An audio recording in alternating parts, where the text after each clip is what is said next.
உங்க லைஃப்ல இந்த நெகட்டிவ் பீப்புள்லாம் இருக்காங்களா?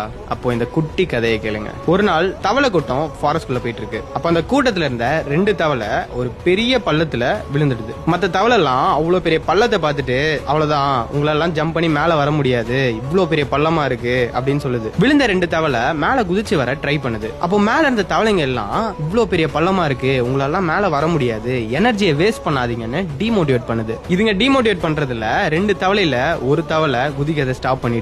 2வது தவளை குதிச்சுட்டே இருக்கு. மேல இருக்க தவளை எல்லாம் எனர்ஜி போய் செத்துற போற அப்படின்னு சொல்லுதுங்க. ட்ரை பண்ணிட்டே இருந்த அந்த தவளை எப்படியோ குதிச்சு மேல வந்துருது. இப்பதான் ஒரு பெரிய ட்விஸ்ட். மேல வந்த அந்த தவளைக்கு காது கேட்காது. காது கேட்காத அந்த தவளை மேல என் ஃப்ரெண்ட்ஸ் எல்லாம் என்கரேஜ் பண்றாங்க, எப்படியாவது போயிடணும்னு அந்த ஒரு வெறியில மேல வந்துருச்சு. ஆனா கீழே இருக்க அந்த தவளை இவங்க நெகட்டிவிட்டியில இன்ஃப்ளூயன்ஸ் ஆகி பண்ணாமே விட்டுருது. நம்ம லைஃப்லயும் இந்த நெகட்டிவ் பீப்புள் எல்லாம் இப்படிதான். 1000 சொல்லுவாங்க, உன்னால பண்ண முடியாது, நீ எல்லாம் அதுக்கெல்லாம்